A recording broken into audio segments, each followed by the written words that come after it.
안녕하세요. 오늘 우리가 함께 배울 내용은 디지털 시대의 글쓰기, 텍스트 기반의 스토리텔링입니다.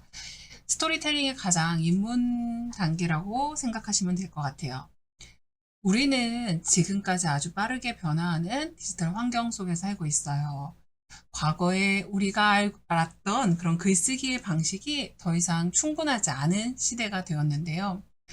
이 강의를 통해서 여러분은 온라인 환경에 최적화된 글쓰기의 원칙과 기법들에 대해서 배워볼 수 있습니다. 자, 그렇다면 본격적으로 우리가 오늘 배워야 할 학습 목표부터 명확하게 정리를 해볼까요? 이번 강의를 마치고 여러분이 갖추게 될 역량이에요. 첫 번째, 디지털 글쓰기의 특성을 이해할 수 있다. 결과적으로 우리가 전통적인 글쓰기하고 다르는 이런 디지털 환경에서 이 글쓰기에 대한 속도, 간결성, 검색성 이런 부분들 새로운 기준으로 평가가 되는데 우리는 이 특성이 어디서 비롯되었는지 그리고 왜 중요한지에 대한 깊이를 이해하게 될 거예요. 두 번째, 핵심 개념을 구별하게 될 거예요. 디지털 스토리텔링과 디지털 글쓰기는 비슷하지만 아주 다른 개념입니다. 전자는 감정 사이에서 그리고 후자는 정보 전달의 효율성에 중점을 두는데요. 이 둘에 대한 차이를 명확하게 설명할 수 있게 될 거예요. 세 번째로는 텍스트 스토리 구성 능력을 습득하게 됩니다. 명확성, 간결성, 그리고 맥락성, 이 3대 요소가 효과적인 텍스트 스토리의 핵심인데요. 이들이 무엇인지, 또 어떻게 적용을 해야 하는 것인지에 대해서 배우면서 우리가 이제 AI 글쓰기 도구를 어떻게 활용하면 좋을까까지 함께 연구해 볼 거예요. 챗 GPT와 같은 생성형 AI는 이제 글쓰기의 필수 도구가 되었습니다. 하지만 이게 만능이 아니죠. 효과적으로 활용하면서도 윤리적인 주의를 기울일 수 있어야 돼요. 자, 이 네 가지 목표를 두고 오늘 한번 공부를 해 봅시다.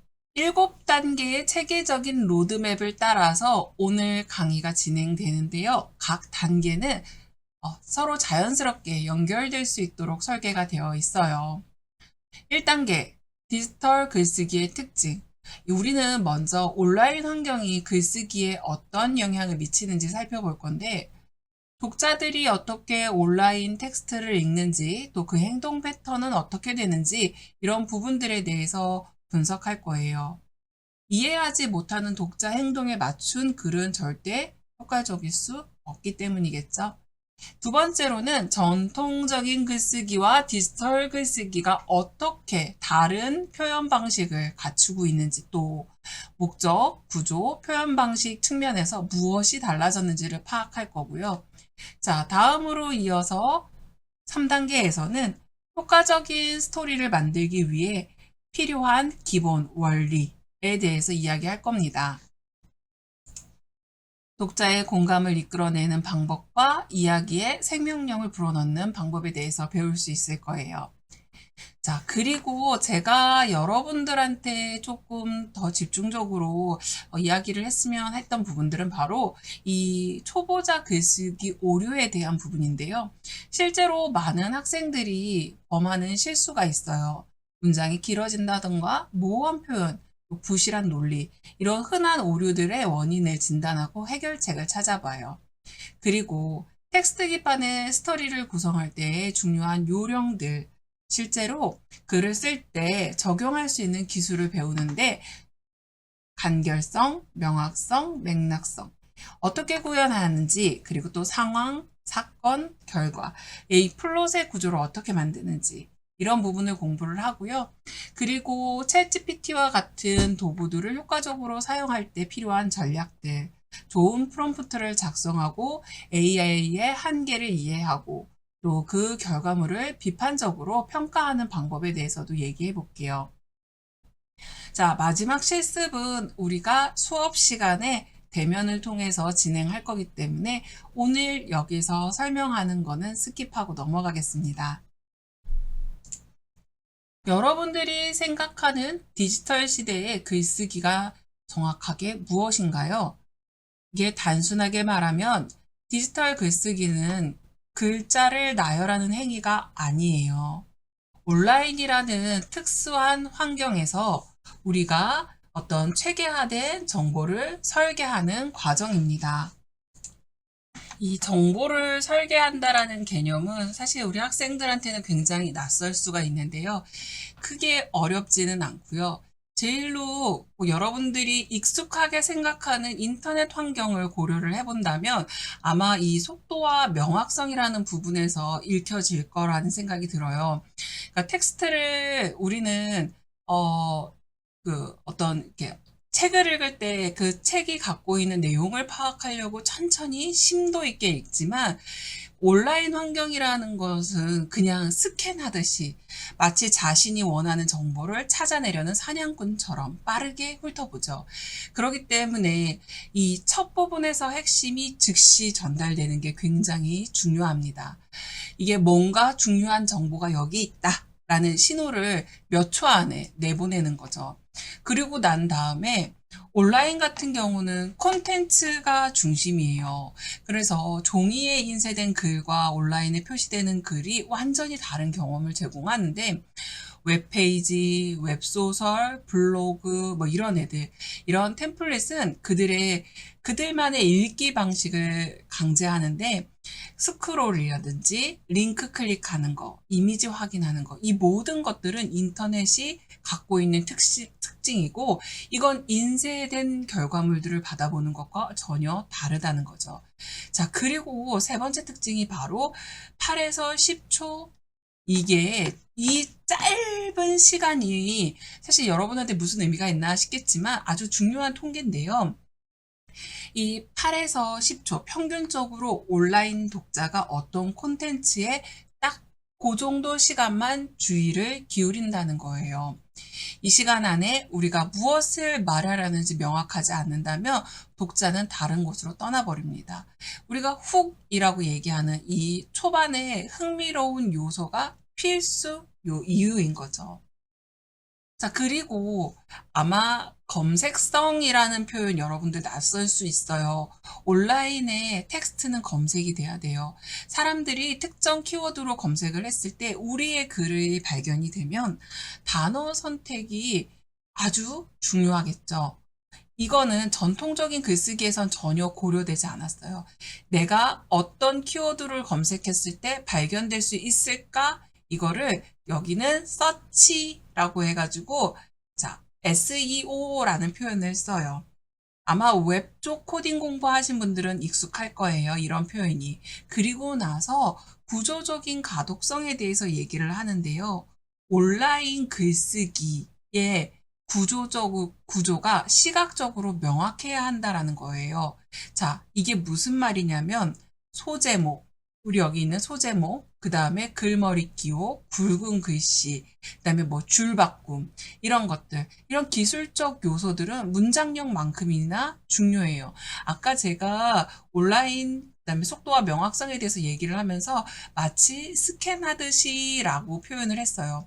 이건 결과적으로 독자가 눈으로 이걸 이미지처럼 한 번에 읽힌다. 독자가 스캔할 때 핵심을 쉽게 파악할 수 있도록 설계해 주는 게 중요한 거죠. 그렇기 때문에 결국 스캐닝이 가능하도록 설계하기 위해서는 이런 글자, 글머리 기호, 굵은 글씨, 줄 간격 이런 것들이 아주 중요한 거예요. 그리고 마지막 특징으로 시각적 구성이 있는데요. 텍스트만으로는 해결되지 않아요. 그래서 이미지, 영상, 인포그래픽 이런 시각적 요소들이 같이 배치됐을 때 설득력을 더 갖는 거죠. 이 모든 특징을 정리하자면 디지털 글쓰기의 정의에 대해선 더 빠르고 더 명확하게 또 더 간결하게 핵심을 전달하는 전략적인 커뮤니케이션이라고 말할 수 있는 거예요. 자, 그러면 이제 우리가 자주 혼동하는 개념들을 구별을 해볼 건데요. 디지털 스토리텔링과 디지털 글쓰기 어떻게 다를까요? 사람들이 가끔 착각을 해요. 디지털 스토리텔링과 디지털 글쓰기는 같은 맥락이지 않을까 하고. 하지만 둘은 명백히 다른 목표를 갖고 있습니다. 디지털 스토리텔링은요, 내러티브라고 얘기하는 이 서사에 중점을 두는 접근 방식이에요. 얘는 감정에 대한 연결이 목표예요. 감정 연결. 그리고 어, 무엇을 경험했는지, 어떤 감정을 갖고 있는지, 어떤 교훈을 주고 있는지를 이야기의 방식으로 풀어내는 거예요. 광고, 브랜드 마케팅, 다큐멘터리 같은 장르에서 주로 사용이 되는데 결국 얘네들이 가지고 있는 최종의 목표는 뭘까요? 바로 공감이에요. 이 공감을 한다는 거는 독자가 우리의 이야기에 감정적으로 몰입하기를 원한다. 라고 생각하시면 될 거예요. 그런데 반면에 디지털 글쓰기라는 거는요, 구조와 가독성에 훨씬 더 큰 비중을 둔다. 이것은 명확한 정보 전달을 목표로 합니다. 그렇다 보니까 정보의 전달이라는 거는 결국 신뢰할 수 있냐 없냐를 보는 거죠.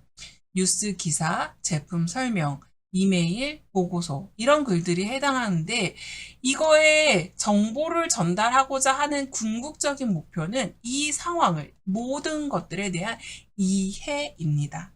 그렇기 때문에 어떤 유저가 우리가 쓴 글을 본다고 했을 때 우리의 글을 통해서 정보를 빠르고 명확하게 이해하기를 원한다는 거예요. 자, 예를 들어 설명해 볼게요. 스토리텔링 방식. 어느 날 오전 9시 나는 출근 전에 커피숍에서 우연히 얘 친구를 만났다. 수년 만에 재회였다. 우리는 웃고 울고 모든 것을 나눴다. 그리고 나는 깨달았다. 연결이 끊어져도 진정한 우정은 시간을 초월한다는 것을. 자, 이렇게 지금 제가 낭독한 글은 여러분들이 읽었을 때 감정적이고 심장을 감동시키고 공감을 불러일으켰어요. 반면에 자, 오래된 친구와 재회는 심리적인 안정감을 높입니다. 연구에 따르면 의미 있는 인간관계는 스트레스를 36% 감소시킵니다. 또한 친구와의 상호작용은 뇌의 옥시토신 분비를 촉진하여 긍정적 감정을 증진시킵니다. 자, 지금 이 이야기는 아주 명확한 사실을 두고 얘기하죠. 데이터를 기반이고 정보를 효율적으로 전달해요. 여러분들은 어떤 게 더 좋으셨어요? 스토리텔링 된 내용이 좋으셨어요? 아니면 정보를 전달하기 위해 이해를 시키기 위해 딱딱한 문제지만 숫자적으로 근거를 대서 이야기하는 효율 방식이 더 좋으셨어요? 이거는 어떤 게 좋다, 나쁘다를 얘기할 수 없어요. 둘 다 그 목적에 따라 좋을 수도 있고요. 나쁠 수도 있어요.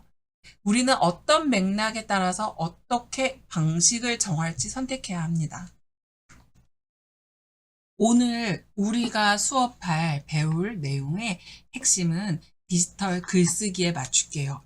텍스트 기반의 효과적인 정보 전달에 집중을 해서 어떻게 해야지 텍스트 기반 스토리가 제대로 된 구조를 가질 수 있을지 그 기본 요소들 먼저 파악해 보겠습니다. 자, 디지털 글쓰기가 정보 전달에 그리고 그 정보 전달을 통한 이해에 핵심 목표가 있다면 어떻게 글을 써야 될까요? 자, 지금 보시는 화면에는요, 명확성, 간결성, 맥락성이라고 얘기를 하고 있어요. 자, 독자가 우리의 의도를 첫 번째, 명확하게, 정확하게 이해할 수 있냐 하는 걸 물어보는데, 앞서 얘기했지만 제가 뭐라 그랬죠? 8에서 10초 동안 스캔한다. 그렇기 때문에 이 짧은 시간 동안 이게 내가 찾던 정보가 맞아 라고 판단할 수 있게끔 해줘야 되는데 명확성은 그러기 위한 선택이 아니라 필수예요. 문장 구조를 단순하게 만들어서요. 뭐 예를 들어서 이런 거 있죠. 우리가 제시하는 여러 가지 방법 중에 가장 효율적인 것을 선택하여 시행하면 되는 것이라는 표현과 가장 효율적인 방안을 선택해서 시행하세요 라고 하는 거. 어떤 게 더 잘 귀에 박혀요? 아마 후자가 더 박힌다, 이해가 쉽다 라고 얘기하실 거예요. 그와 동시에 또 하나 더 해야 되는 게 주어와 동사를 명확하게 해야 해요. 시스템이 개선된다. 어떤 시스템이? 아니면 우리는 시스템을 개선했다. 무슨 행위가 일어났는지에 대해 정확하게 알 수 있죠. 그리고 추상적인 표현을 쓰지 않아야 돼요. 이걸 추상적인 것보단 더 구체적으로 밝히는 게 맞겠죠. 예를 들어서 여러 분야에서 긍정적인 성과가 나타났다라고 얘기하는 것과 마케팅 부서는 판매량이 30% 증가하고 IT 부서는 시스템 오류가 60% 감소했다. 어떤 변화가 어떻게 일어났는지 정말 구체적으로 파악이 되잖아요. 그래서 결국에는 이게 무슨 뜻이지? 되묻는 게 아니라 어떤 내용을 어떻게 담고 있구나 하는 것들을 명확하게 인지시킨 거죠. 다음으로 중요한 건 간결성입니다. 간결성은 정말 불필요한 거 모두 제거하고 꼭 필요한 핵심만 남겨서 그 의미가 무엇인지 손실되지 않게 하는 데 있어요. 디지털 환경에서의 간결은 결국 존중을 의미하는 거예요. 무엇에 대한 존중일까요? 독자의 시간과 집중력을 존중하는 그게 바로 이 간결성이에요. 한 문장 한 문장 개념의 그 긴 문장, 예를 들어서 사회가 급변하고 과거의 낡은 방식으로는 대응할 수 없게 되고 따라서 새로운 접근이 필요하게 되는데 이는 많은 분야에 영향을 미친다. 이런 문장과 사회가 급변합니다. 과거의 방식은 통하지 않습니다. 새로운 접근이 필요합니다. 여러분들은 분명 어느 정도 고등교육을 받고 있는 분들이기 때문에 지금 길게 말하든 짧게 말하든 이해하기가 어렵지 않아요. 하지만 앞에 명확성 스캔하듯이 짧은 시간에 집중력 있게 파악하기 위해선 지금처럼 간결된 문장이 훨씬 더 후자와 같은 방식이 낫다는 거죠. 그러기 위해서는 불필요한 수식어가 제거될 필요가 있어요. 예를 들어 상당히, 매우, 급속도로 빠르게 증가했다. 이런 말과 50% 증가했다. 훨씬 더 직관적이지만 체감이 잘 된다고 봐요. 수동태를 능동태로 바꿔서 결과적으로 우리 이 개선이 이루어졌어요 하는 것과 우리는 결과를 개선했어요 하는 것. 이게 어떤 쪽이 더 적극적으로 리딩을 하고 있어요. 후자. 또 예를 들어서 뭐뭐에 대해 이런 지금 뭐뭐의 경우 이런 부분들 이런 표현들은 웬만하면 피하는 게 좋아요. 온라인 환경에서의 글을 쓸 때의 특징을 살펴보면 이것과 온라인 글쓰기의 5가지 특징은 이것과 같습니다. 이런 식으로 딱 잘라서 뭐뭐도, 뭐뭐도록, 뭐뭐하게 되는 이렇게 어미를 보면 문장이 길어졌다 라는 뜻이에요. 마지막은 맥락성인데요. 이 맥락성이라는 거는요. 각각의 정보나 주장이 어떤 배경 속에 있는지, 또 전체 이야기 속에 어떤 위치를 차지하는지 그걸 명확하게 밝히는 거예요. 그러니까 맥락이 없으면 독자는 그래서 뭐라는 건데 이렇게 생각을 하게 되면서 혼란스러워합니다. 이 맥락성은 Y에서부터 시작하는 게 좋아요. 이게 Y? 그러니까 무엇을 말하기 전에 먼저 왜 이게 중요한지를 설명하는 거. 우리는 제품을 다시 디자인했습니다. 라고 얘기하는 것보다 왜 다시 디자인했는데요. 고객의 불만이 40% 증가했습니다. 따라서 우리는 제품을 다시 디자인했습니다. 왜와 무엇이 붙은 거예요. 구체적으로 예시로 다시 들어볼게요. 팀 커뮤니케이션이 중요합니다. 예를 들어 마케팅 팀과 개발팀이 협력할 때만 제품 출시 기간이 50% 단축됩니다. 자, 지금 여기에서는 통계와 예시가 같이 들어있어요. 팀 커뮤니케이션이 중요해.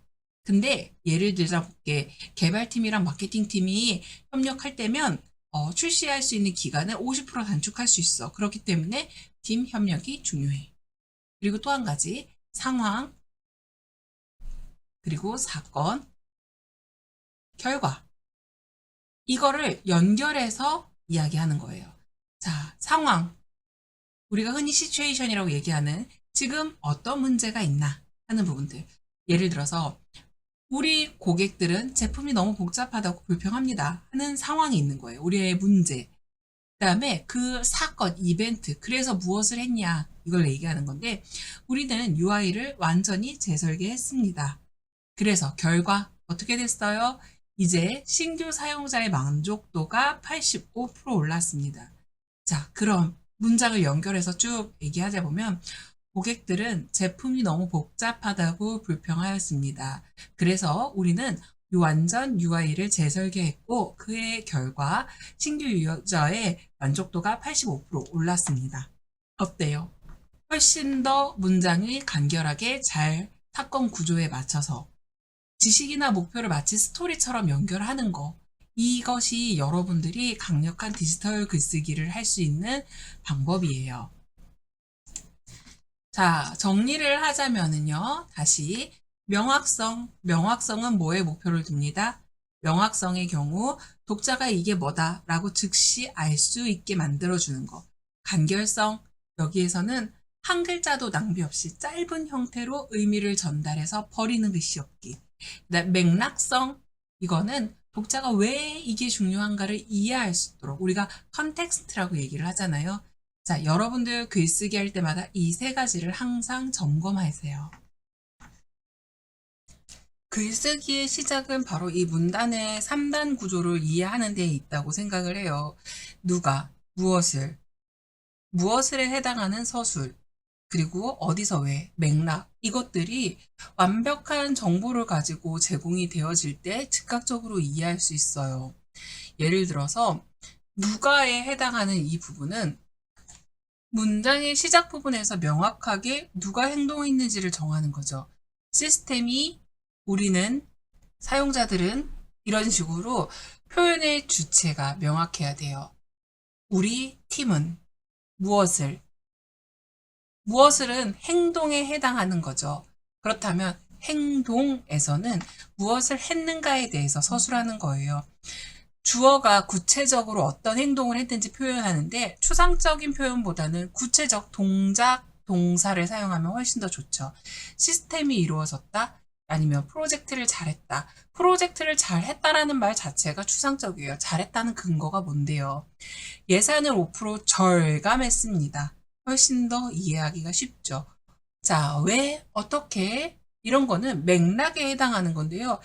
그 행동이 왜 중요한지, 어떤 배경에서 일어났는지를 설명하는 거예요. 자, 캠페인을 시작합니다. 근데 왜 시작하는 건데요? 신규 고객을 유치하기 위해서. 자, 여러분들이 또 한 가지, 그러니까 before 모호한 문장이라고 되어 있고 after 3요소가 적용된 문장이라고 있는데요. 한번 볼게요. 고객 만족도 향상을 위해서 자, 노력의 일환으로 진행되었던 이번 업데이트의 경우 사용자의 피드백이 적극적으로 반영되었습니다. 사용자가 어떤 피드백을 있었던가요? 잘 모르겠는데 고객 만족도 향상을 위한 노력의 일환이래요. 노력의 일환으로 업데이트를 했구나. 이거는 알겠어요. 근데 중요한 건 적극적으로 반영이 되었다. 자, 그래서 3요소가 적용된 형태로 우리 팀은 하고 누가 사용자 피드백을 반영해서 앱을 업데이트 했어요. 무엇을 어떻게 그 다음에 그 결과에 고객 만족도가 20% 향상되었습니다 하고 그 맥락이 마무리가 된 거예요.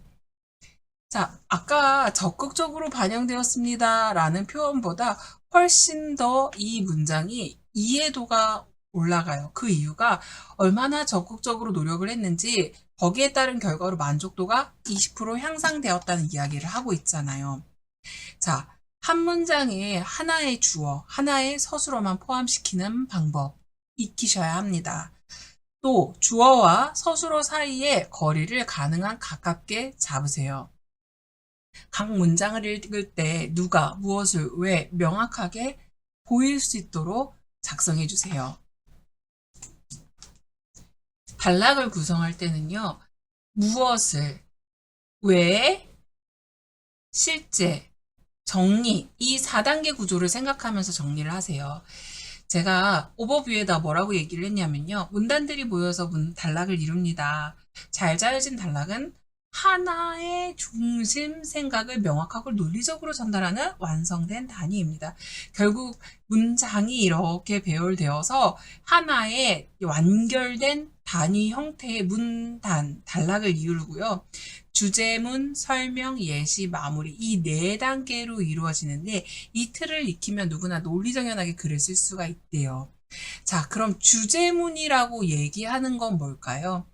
맨 앞단락에 배치하든 맨 뒷단락에 배치하든 관계는 없으나 제가 뭐라 그랬어요? 디지털 글쓰기에서의 핵심은 스캐닝하는 거 8에서 10초 사이에 그렇기 때문에 앞단락에 배치하는 게 낫겠죠. 독자가 이 단락의 목적을 즉시 이해할 수 있도록. 디지털 글쓰기에서 간결함이 선택이 아니라 필수라고 얘기했어요. 자, 그리고 나서 이젠 설명을 해야 되는데 왜 그렇게 말할 수 있는가에 대한 논리적인 근거를 제시해야겠죠. 예를 들어서 온라인 독자는 평균 8에서 10째 동안 스캔합니다. 이 짧은 시간에 당신의 의도를 전달하려면 불필요한 단어들을 모두 제거해야 합니다. 어때요? 사실 우리가 이해는 되죠? 그리고 나서 예를 들어서 주장의 근거가 명확하다 해도 이해가 어려운 표현들로 구성되어 있다면 추상적인 그 주장에 대해서 구체적으로 표현을 해서 증명을 해 보이는 거예요.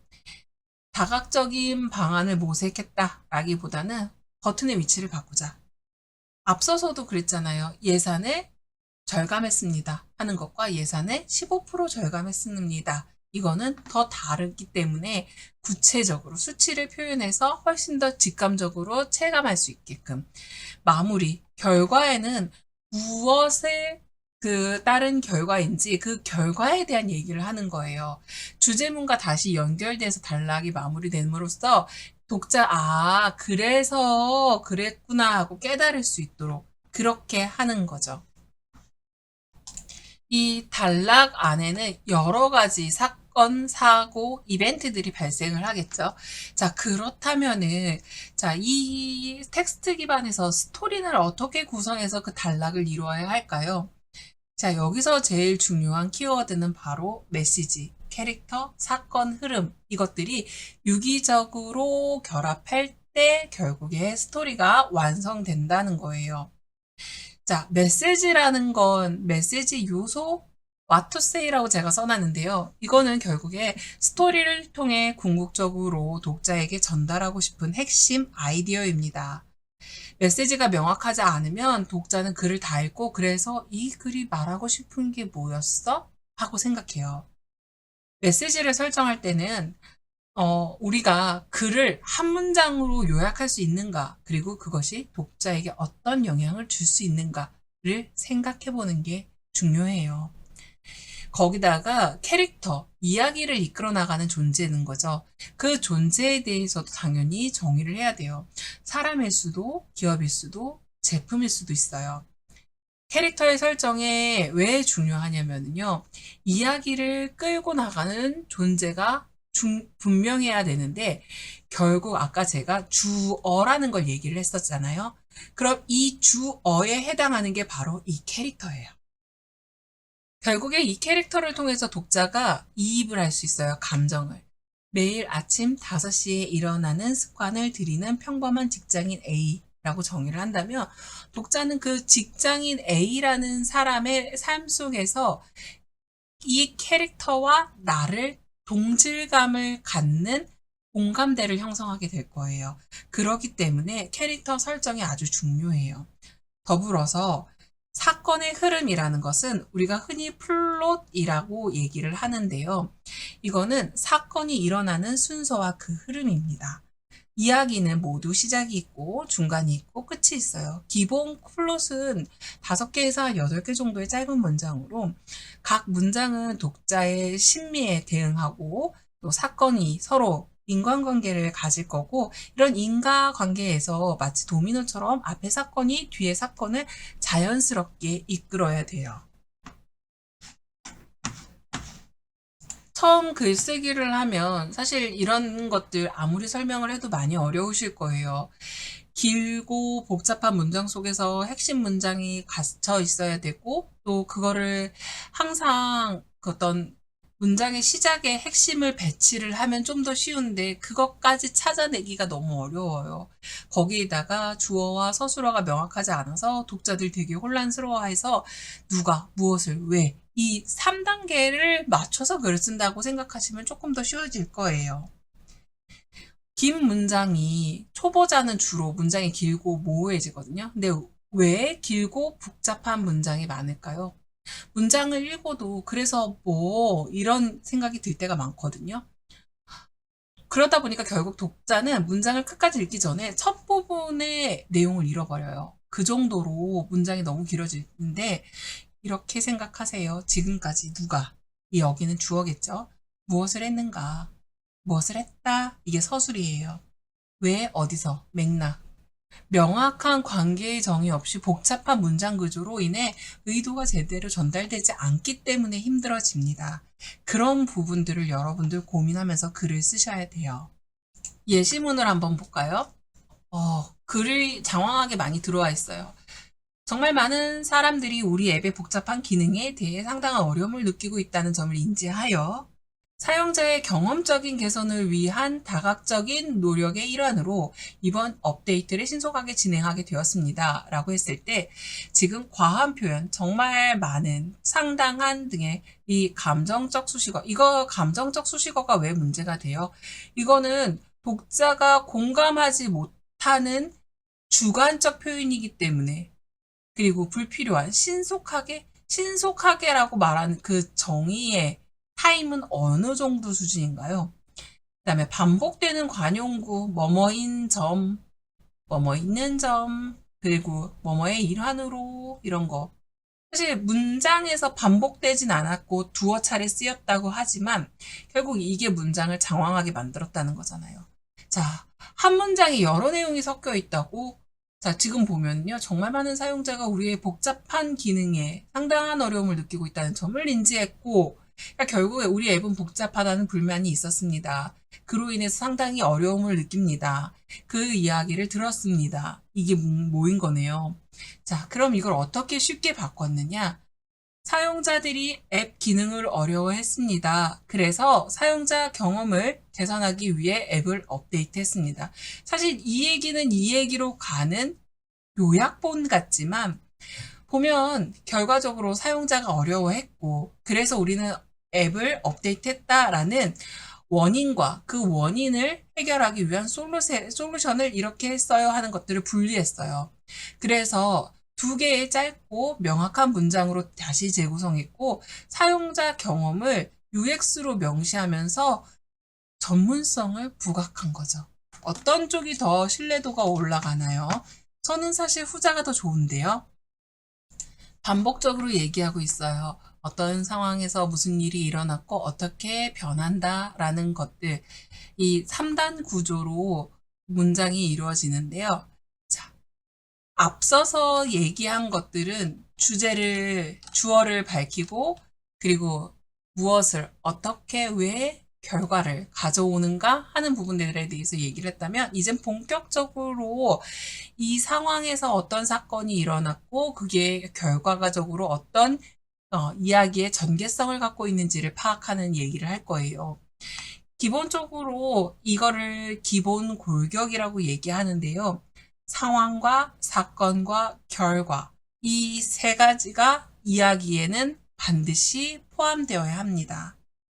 상황은 어떤 상황이 주어졌느냐 하는 것은 이야기의 배경을 의미하는 거예요. 독자가 이해하기 쉬운 설정을 제공하는 게 훨씬 중요해요. 사건은 무엇이 일어났어? 주인공을 어떤 계기로 움직이게 만들었어? 이런 것들에 대한 건데 상황의 평온함을 깨는 순간이 있어야 돼요. 그래서 주인공이 결국엔 움직이지 않으면 안 되는 상황. 결과는 최종적 변화를 의미해요. 그 결과가 무엇인가? 또 주인공은 어떻게 변했는가?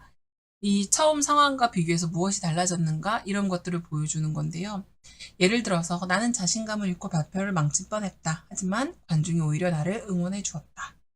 자, 처음에는 나는 자신감을 잃었어요. 발표를 망칠 뻔했지만 관중들이 박수 쳐주고 환호해 주니까 나는 할 수 있어. 내가 변한 거죠. 예시를 통해서 이 3단 구조를 사례를 한번 분석을 해볼게요. 자, 상황. 오래된 골목 모퉁이에 있는 낡은 카페예요. 주인은 오래된 방식으로 운영하고 있고 고급스럽지 못한 가구와 낡은 인테리어들이 있고요. 여기서의 사건은요. 어느 날 사진을 전공하고 있는 민준이가 카페에 들어왔어요. 민준이는 카페의 감성은 좋지만 메뉴가 제한적이고 브랜드 정체성이 없다는 생각을 했어요. 카페 주인과 대화를 하면서 개선하자고 제안을 해요. 그 결과 카페 주인은 메뉴를 현대화하고 SNS 마케팅을 시작했고 공간을 재설계했고 방문객이 30명에서 300명으로 증가했어요. 자, 더 깊이 있는 스토리를 원한다면 상황에서 배경, 설정, 주인공의 상태, 그리고 또 사건에서는 변화의 계기, 도전 요소, 결과에서 변화 후의 상황, 마무리로 이것이 어떤 의미를 갖는가에 대한 설명을 해주면 되겠죠. 이런 글쓰기 방법은 여러분들이 수업이 끝나고 직접적으로 실습을 하면서 익혀보면 좋을 것 같아요. 다음으로 넘어가서 여러분들 디지털 글쓰기에서 중요한 3가지 키만 저희가 언급을 하고 정리를 하도록 하겠습니다. 성공적인 디지털 글쓰기는 독자가 쉽게 발견하고 쉽게 이해하고 쉽게 행동할 수 있도록 만드는 글이에요. 첫 번째, 검색이 가능한 단어를 사용할 것. 온라인 환경에서의 글은 검색으로 발견이 됩니다. 그렇기 때문에 독자는 구글에 키워드 검색을 입력을 했을 때 우리의 제목이 알고리즘을 타고 독자에게 전달될 수 있어야 돼요. 또는 첫 문장에서 핵심 키워드를 찾을 수 있게 해야 되고요. 만약에 검색되지 않으면 아무리 좋아도 독자를 만날 수가 없어요. 자, 그리고 검색 키워드를 포함한 핵심 단어들, 이 핵심 단어의 반복은요, 같은 단어를 2, 3회 정도 사용해서 자연스럽게 노출시키는 거죠. 소제목을 검색 키워드로 작성했을 때 마케팅보다는 마케팅 전략이 훨씬 더 낫고요. 다음에 문장은 당연히 간결한 구조여야겠죠. 각 문단은 독립적이면서도 서로 자연스럽게 연결돼야 돼요. 문단 간 연결이 약해지면 글은 단편적으로 느껴져요. 그러다 보니까 독자가 정보가 어떻게 연결되는지 이해하기고 어려워지겠고, 또 이런 강한 연결성을 갖고 있는 글들은 신뢰하기가 굉장히 높아요. 자, 마무리하기 전에 주의사항 몇 가지만 알려드릴게요. AI는 완벽한 작가가 아니에요. 능동적인 협력자일 뿐입니다. 그래서 초보자가 가진 의도를 명확하게 표현하고 그 의도를 바탕으로 AI가 여러 개의 옵션을 제시하면 그 중에 최고를 여러분들이 선택해야 되는 거예요. 학생들하고 AI를 사용하는 교육을 하다 보면 학생들은 간혹 저한테 그런 얘기를 해요.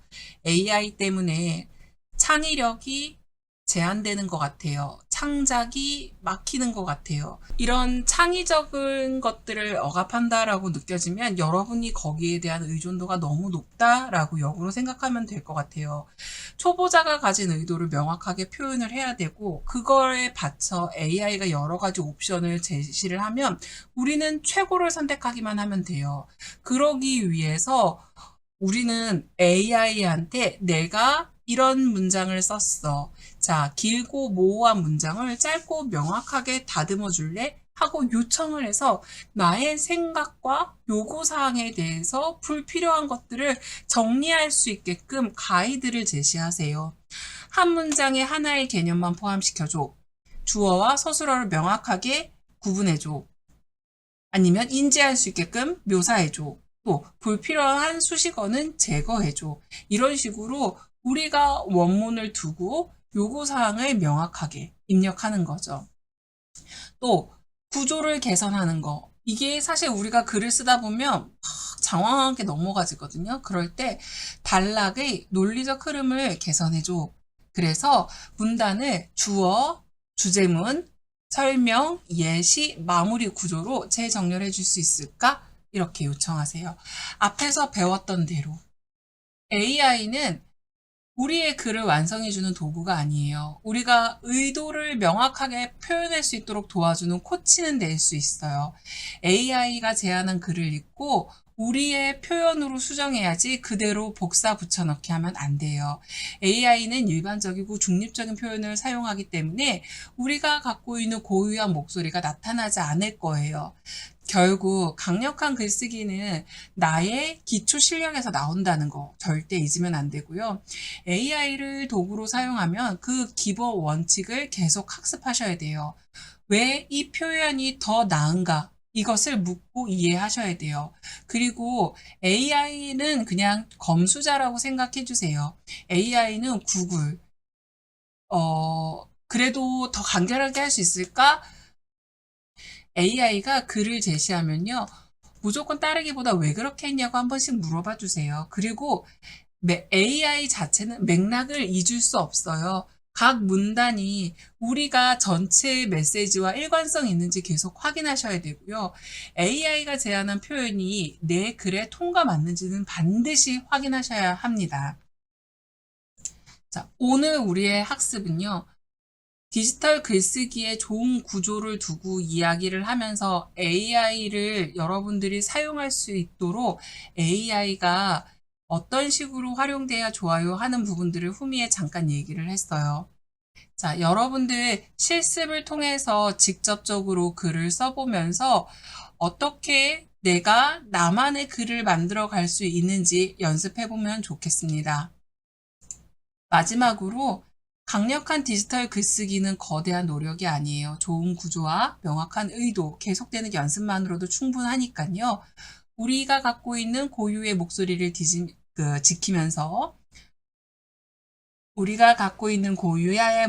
지키면서 디지털 환경에 맞게 다듬는 것을 목표로 글쓰기를 한번 해봐요. 자, 이제 수업 시간에 만나겠습니다. 감사합니다.